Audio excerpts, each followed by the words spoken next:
Wait. Sorry, go ahead, Zach. Okay. Am I good to go? Yeah. Yeah, go ahead. Okay, cool. Hi, welcome to edition 2 of Train with the Herd as part of your prep week for University 1 students.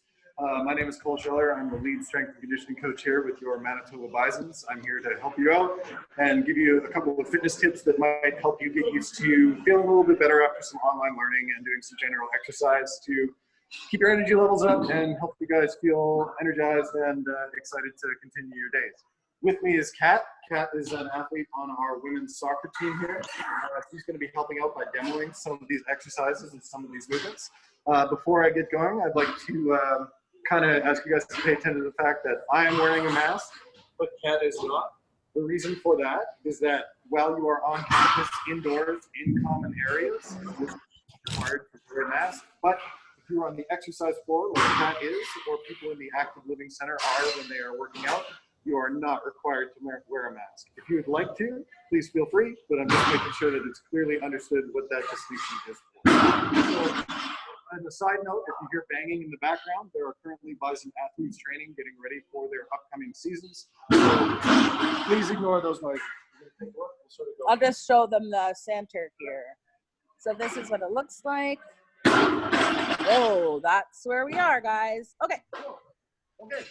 So before we get going, I think that it's going to be an important thing to talk about.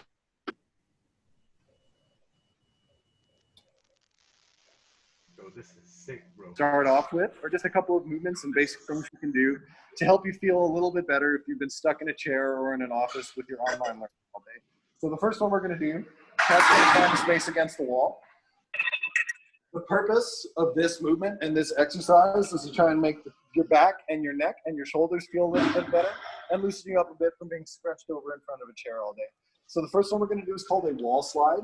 For this position, Kat is standing as close to the wall as she can. Her back of her head is touching the wall. Her shoulder blades, her hips, and her heels are all in line with the wall. From there, her elbows and her wrists are also in contact.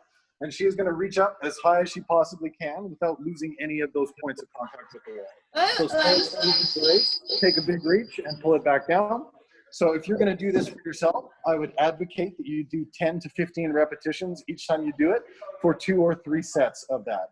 As Kat's doing it, if you find yourself in a situation where your wrist or elbow comes off the wall as you reach up, that's as far up as you need to go. Mobility will come with practice. So does that make sense? Next one we can do for the same thing. You want to pop on the ground for some cat-cows. So if you've been sitting at a desk all day and your back is sore, we might want to do this exercise called a cat-cow. So we're going to start in a quadruped position, which means that her hands and her knees are both on the ground. From there, she's going to arch her back and try and make as deep a curve as she can, looking up at the roof. Then after holding that for 1 or 2 deep breaths, she's going to do the opposite direction and make a bit of a hump out of her back. So if you're trying to cue this, what you're trying to do is pull your belly button down to the ground as much as you can, looking up, following the track with your eyes. And then the opposite direction, imagine there's a string pulling the middle of your back up as much as you can. Just like the wall slide, we are going to shoot for 10 to 15 repetitions of this in each direction. If you can do this, it will help you loosen up your shoulders, loosen up your neck, make you feel a little bit better. As we're following this theme, the next thing we might want to look at is called a T-spine twist. T-spine stands for thoracic spine. It's the part of you that tends to get all tense when you're sitting in a chair all day.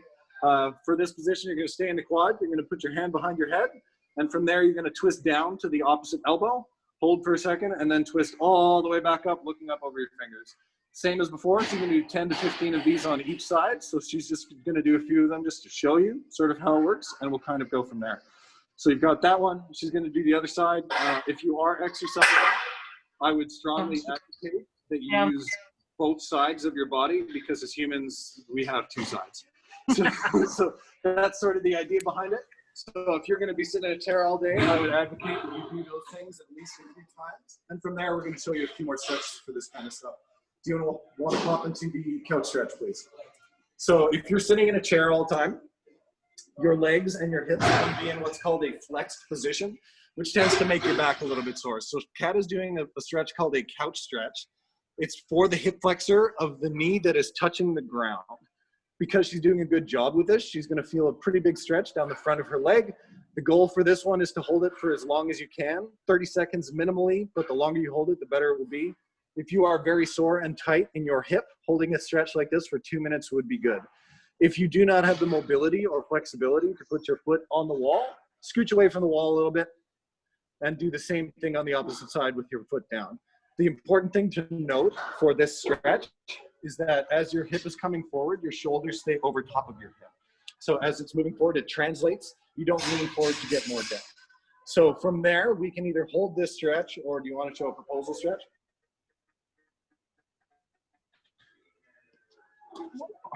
Hip forward and then back in the hip flexor, the hamstring. So if you don't want to hold a stretch, you want to do a little bit moving around, we can do a stretch that we call a proposal stretch. Same movement, pop your hip forward as far as you can, hold for 2 seconds or so, and then kick back into a bit of a hamstring stretch. So this would be kind of a 2 birds with 1 stone option, in that you're stretching your hip flexor out and you're getting a little bit of mobility and stretch in that hamstring. So that would be a good thing for you to do if you have been sitting in a chair all day long. Next one we might want to do, if we're in a position where our back is a little bit sore, because we've been sitting scrunched up like this, it might be worthwhile to do the opposite movement. So you want to show a quick Superman hold for us, please? So from here, you're going to lie flat on the ground, and then whenever she's ready, she's going to squeeze her thighs, squeeze her glutes, and try and bring herself off the ground like she's flying through the air. So that will put a fair amount of pressure here. But the entire idea behind it is to get you out of that flexed position as much as possible so you can work the opposite direction. So those would be a couple of things that you might want to put into your daily routine if you're going to be sitting in a chair all day long. Point to me for a quick second. So those are options for you. Those are stretches that will make you feel a little bit better if you've been sitting in a chair all day and you're feeling tense. There's no upper limit to how many of those you can do. The general rule of thumb is if you feel like they're working, they probably are.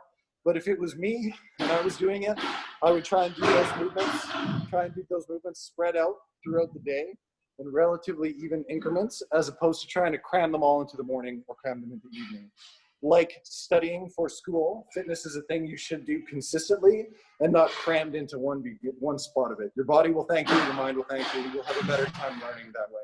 So now that we have done that one, and we've done a couple of stretches, we might want to do a little bit of warming up for some activity. So I'm going to show you just a couple of basic warm-up moves for those kind of things, and we'll go from there.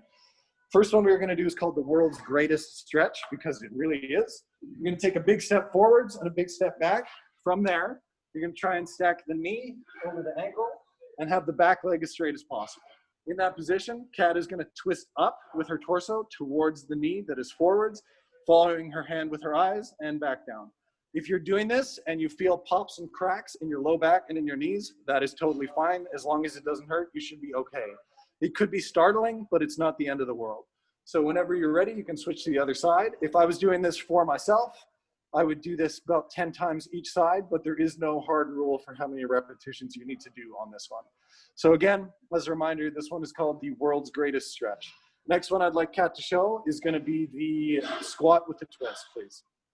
So what Kat is going to do, she's going to put her feet underneath her hips as best she can. If she wants to have her toes pointed forward, that is fine. If she wants to turn them out, that is a personal preference. From there, Kat is going to get into a squat position. So she's going all the way to the ground. Her hips are as low as she can get them to the ground. From there, she's going to look up to one side and then put her hand back down to the middle and then look up to the other side. There we go. So again, that is a squat with a twist. If you have a rough time sitting in the bottom of a squat position for that long, it's okay to stand up between every single one. Same idea, I would do 10 to 12 of these on each side. As we're going through this, there is one thing to note, and the thing to really note, do you want to turn to the side for a quick second? As Kat squats down in the bottom, her whole foot is still flat in contact with the ground. If you find yourself in a situation where you have a rough time getting to that depth and your heel comes off the ground, only go down as far as you can with your heel flat on the ground. Next thing we're going to show you, we're going to go off script. We'll try and solve a problem before it even happens. If you find yourself in a situation where when you get down to the bottom of your squat, you feel a pinch or tension in the front of your foot, we could probably try doing a little bit of ankle mobility work to try and get you that depth. So Kat is going to show us what's called a knee to wall drill. All she's going to do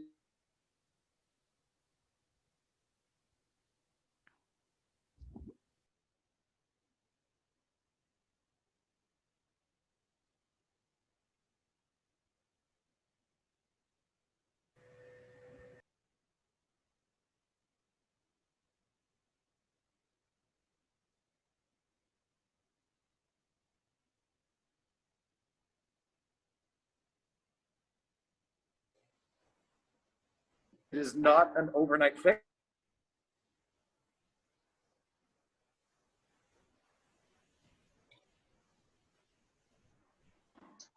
I think we got kicked out for a second, but Yeah. looks like we're back. Sorry, we lost you.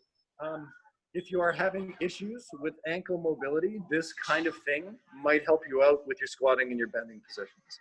Does that sound fair? So that is a knee to wall drill if we're having trouble with the squat with the twist. Okay, you want to stand up real quick? Okay, so from there, we're going to do just a little bit more upper body stuff for a quick little warm up. The things that we are going to do is just some really basic shoulder rolls. So what we want Kat to do, roll your shoulders, big circles forwards and back. Again, if you have a lot of tension in your neck and in your T-spine and upper back, this might help you out. So if we do 10 or 15 rolls forward, 10 or 15 rolls back, same idea. You can do big hand circles. So big circles. When you're doing this, you want to try and keep your torso as upright as you can and have as little extra movement as possible. After doing 10 or so forwards, you can do 10 or so backwards. After 10 or so backwards, you can do 10 or so where one arm is going forwards and the other is going back. That one's a bit of a challenge. There you go. Yeah. So you can do that one there and the opposite side, please and thank you. And then if you have a good time with that one, you can go across the body and back, 10 of those, and then up overhead and back, 10 of those. That's probably a good little place to start. And now as we're doing this kind of thing, I think we should talk about the last thing that I would do in a warm-up with our athletes would be getting them moving around a little bit. So this is a useful thing for everybody to be able to do. It will help you work on your balance, especially in Winnipeg. It gets slippery and icy in the wintertime. And practicing this kind of drill might actually help keep you on your feet in that sort of situation. So what we are going to do is we're going to add what I like to call a toe landing series for Kat as the last part of the warm-up. For this, what she's going to do is essentially pretend she is dropping off of something or landing on the ground. So she's going to start off. We'll do a quick demo, and then I'll talk you through it. So I want you to do the bilateral, please. So up on your tiptoes, and then drop down like you're landing. Okay, so we can see. You want to show me one more time? Up on your tiptoes, and then drop down. Okay, so as Kat is doing this, just relax.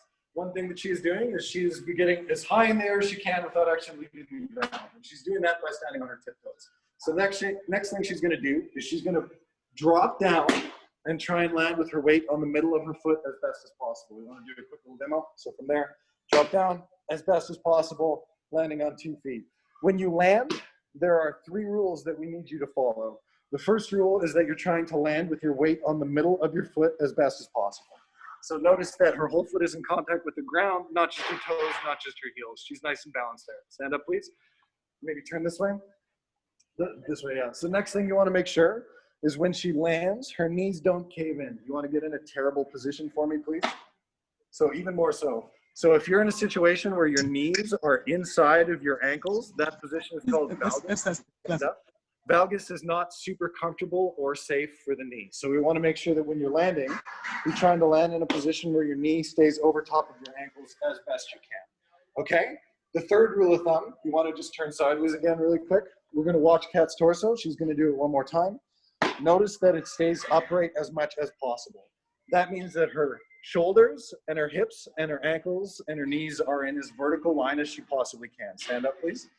So the idea behind that is if you don't lean your shoulders forwards, you're able to stay within your center of mass. You're able to have good balance when you do this kind of stuff.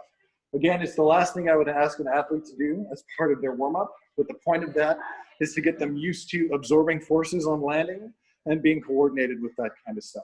So Kat was showing you the bilateral, which means both sides, but she's going to do just a couple of unilaterals for a demo. You want to just turn and face this way? So just do a couple on each leg. Same rules still apply, landing on the middle of the foot, knee stays out, torso stays up. So you're going to do a couple on each side. Again, if I was doing this with my athletes, I would do 1 or 2 sets of 5 of these movements each time, just as the last little bit to prepare her for what she's about to do. Okay? So next thing we're going to do, now that we've done that, there are a few movements that are fundamental for training athletes, and it'd probably be useful for you guys to try them as well. We are going to talk about squat patterns, we're going to talk about hip hinge patterns, and we're going to talk about upper body press patterns. So we're going to start with a squat.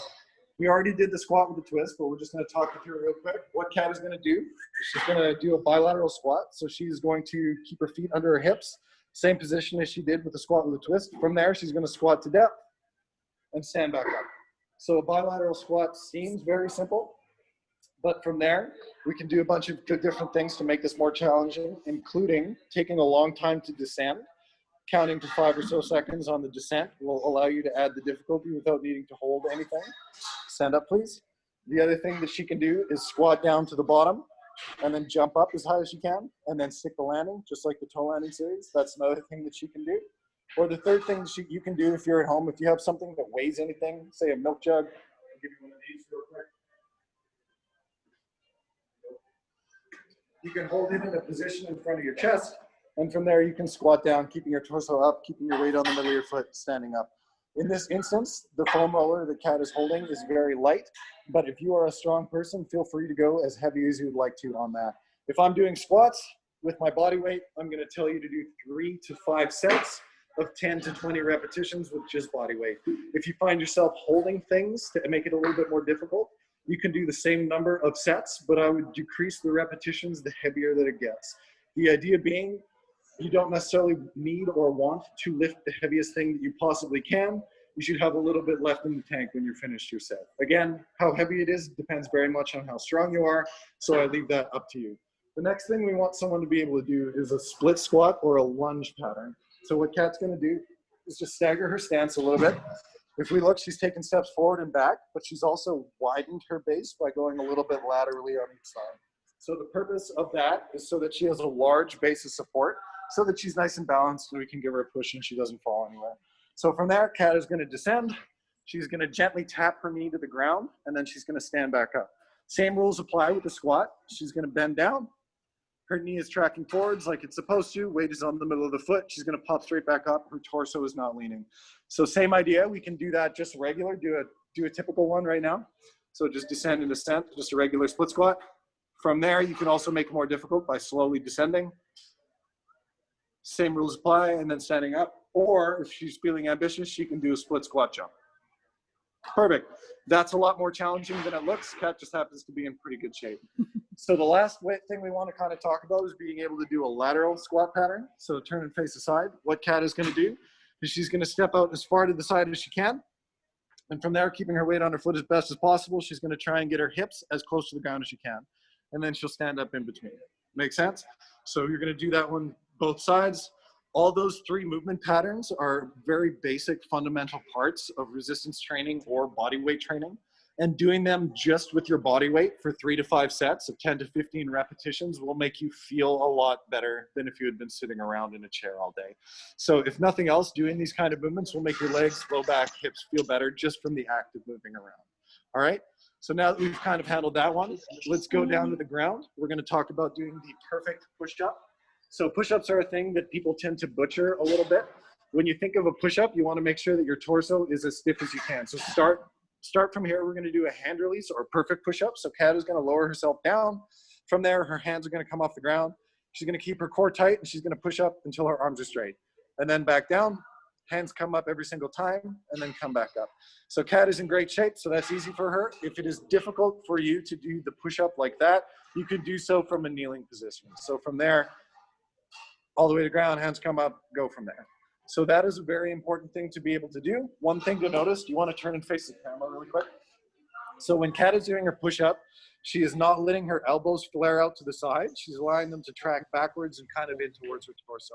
So that will help promote some good shoulder health. If you want to flare your elbows just a little uncomfortably for me. So if you're flaring your elbows out to the side, it puts a lot of pressure on the shoulder joint, and it might not be very comfortable for people who aren't used to doing that sort of movement. So if you keep your elbows down and tucked, that is a nice comfortable way of doing these kind of things. Just like the squats, just like the split squats, we can make those more challenging by controlling the descent as much as possible and doing a push-up from there. And if Kat is feeling really ambitious, she can try and throw herself off the ground. I don't know, can you do it? Here we go. Nice and control, and then try and throw yourself off the ground. So those are all different variations of push-ups you can do. Just like the squat, I would do 3 to 5 sets of 5 to 15 repetitions, depending on what variety of the movement you're trying to do. As a general rule of thumb, there is no magic number that applies to everybody. The number one thing that matters is how you're feeling in effort. So if you have it in your head that you feel like you have done something, chances are you probably have. Okay? So the next thing we're going to do is we're going to talk about hip hinge movements. You want to stand up? So if we're going to do resistance training, if we're going to do weightlifting and that sort of thing, we need to be able to hinge our hips while keeping our back flat. So what Kat's going to do, she's going to stand up tall, pull her shoulder blades back. Her weight is still in the middle of her foot. From there, she's going to bend her knees just a little bit. She's going to hinge so her hips go backwards and her shoulders go forwards at the same time. She's going to go as far down forward as she can while keeping her back flat. You want to do me a favor and round your back on this next one? Just do a terrible job of an RDL. So from there, we can see that her back is round and not flat. That is not a super comfortable position for people to be in when lifting weights. You want to straighten up real quick? So we can see the difference. It might not be huge, but it does exist. She's squeezing her shoulder blades together and there's a straight line. I can take a bottle of water and put it on her back and it'll stay there. So from there, if you're doing a good job with that, you will feel tension down the back of your legs and your hamstrings. That is entirely the point of that movement. If you want to focus on one leg more than the other, you can do what's called a split stance Romanian deadlift or a split stance hip hinge. Same idea. Take a small step forward, so much so that the heel of your front foot is about in line with the toe of your back, and do the exact same movement. You will find that there's a little bit more tension in the front leg than the back leg. That is completely on purpose. Same idea as all the other movements. You can change these up by controlling the depth of the descent, or you can change it up by controlling the speed of the ascent of this movement. Both of these things will help you out. You want to stand up real quick?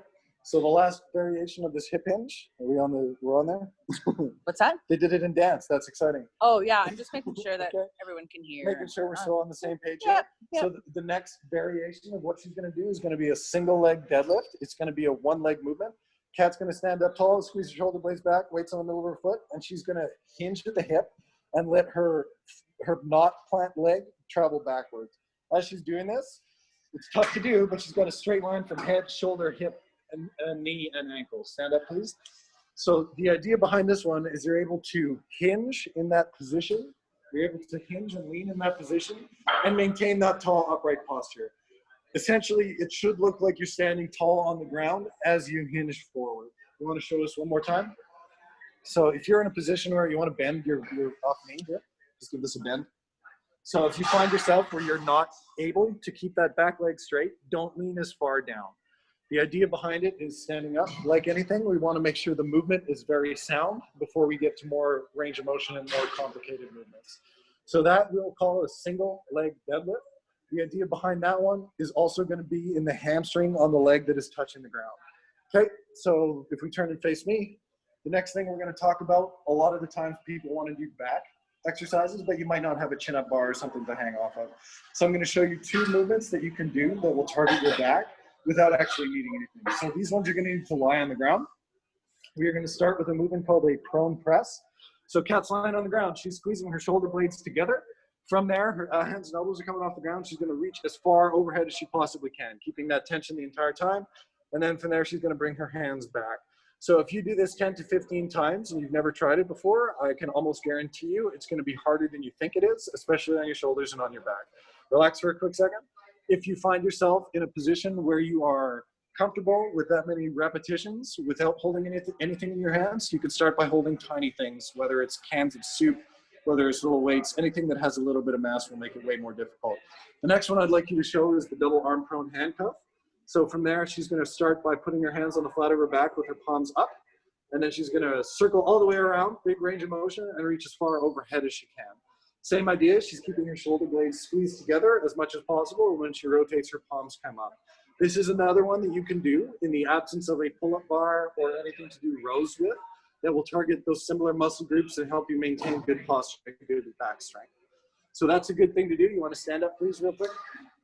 So the last little bit that we're going to talk about for just generally strengthening you without needing any equipment is going to be isometric holds. So anytime you hear the word isometric in exercise, it means that you are holding a position for a length of time. So Kat's going to start off with the classic front plank. So you're going to get down to the ground. She's going from an elbow position, shoulders over elbows, shoulders, hips, knees, and ankles are all in as straight a line as she can. It may look like she's just relaxing there, but she's actually flexing every muscle she's got. She's generating a lot of tension. From there, if she wants to go from a straight arm position, you totally can. Same idea, keep the straightest line that you possibly can. And if you need more difficulty on this, you can start picking up 1 foot at a time and doing little marches. So we can call that a front plank march. If you have someone to help you out or you have some equipment, you can also start placing weights here to help make sure that your core stays strong. If you're going to put weights on, don't put them on your shoulders. The point of this exercise is core and hip stability. Put them on your hips to make yourself challenging that way. Relax for a second. Next one we can talk about is a side plank. So from there, cat is in a side position. Same rules still apply. Trying to hold the body in as straight a line as she can. She can hold it from the elbow, or if she's feeling ambitious, she can hold it from a hand. Same kind of concept, still generating total body tension. And if she really wants to challenge herself, she'll pick up her foot. You can either lift it or you can hold it. So same idea, we'll call that one a side plank. All right, so the next one, lying on your back, please. The next one we are gonna do for glute and hip extension. So what she's gonna do is have her feet flat on the ground. She's gonna drive her hips up to the roof. The only points of contact are the middle of her feet and her shoulders. She's gonna hold that spot. From there, she can hold it, or you can do repetitions where you descend and ascend. So show us a couple of those. If you're feeling great and really good with this kind of thing, you can also do the same movement with one leg off the ground. So straighten the leg out, you can hold that, or you can ascend or descend. Same idea, we want to be slow and under control with this. If you're doing 10 to 20 repetitions on this movement, that is totally fine. So that's going to be the idea for the glute or the hip bridge position. It's a very important thing to do. And if you spend a lot of time in chairs, like I'm sure all of us do, it would be worth your time to invest spending a few minutes a day doing that kind of movement. The last one we want to do is to strengthen the hamstrings and the low back a little bit as we do this kind of stuff. We're going to call this a hamstring plank.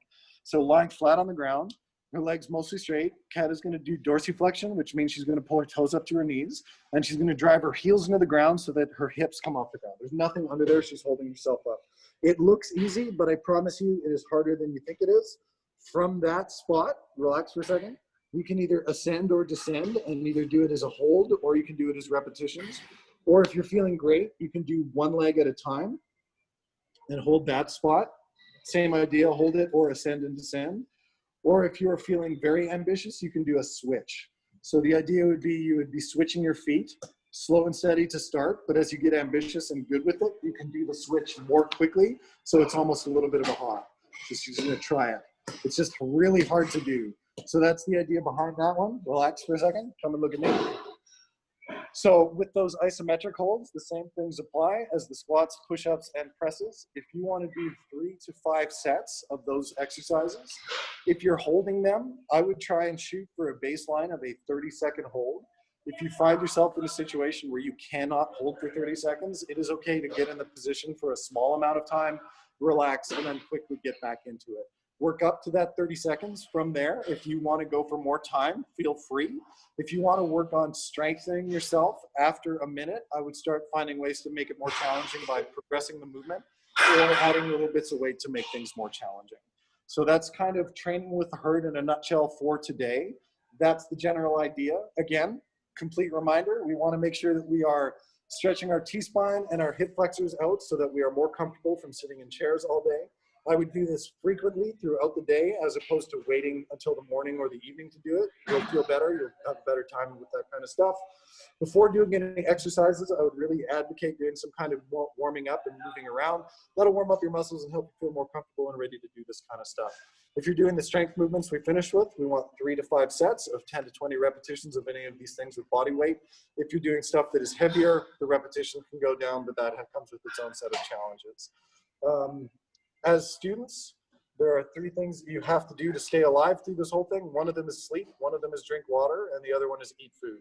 Same idea with exercise. If you're going to do this and we're going to apply ourselves and be successful in what we want to do, we want to make sure that we are trying our best to sleep 8 hours a night, even though I know that that is difficult for people. Time management does play a factor when it comes to recovery. We want to make sure that we're drinking water all the time. You should be in a situation where you are carrying a water bottle around with you and you're drinking water as frequently as possible, just to make sure that you avoid being dehydrated. A lot of the times, if you are dehydrated, you start to have issues with like headaches and general soreness and discomfort. So try that as a solution for that problem. And then we want to make sure that we're eating nutritious food throughout the day. So I would avoid one giant meal in the middle of the day in favor of several smaller ones spaced throughout. Fruits and vegetables are always a great option, and I would start from there. And if anyone has any questions about that kind of stuff, please let me know. Awesome. That's it? Okay, that's it for now. All right. Well, thanks, everyone. I'm just going to flip this around. Thanks, everybody. Thanks, Kat. Thanks, Cole. And we'll see you tomorrow. Have a great day, guys. Gotcha. Okay.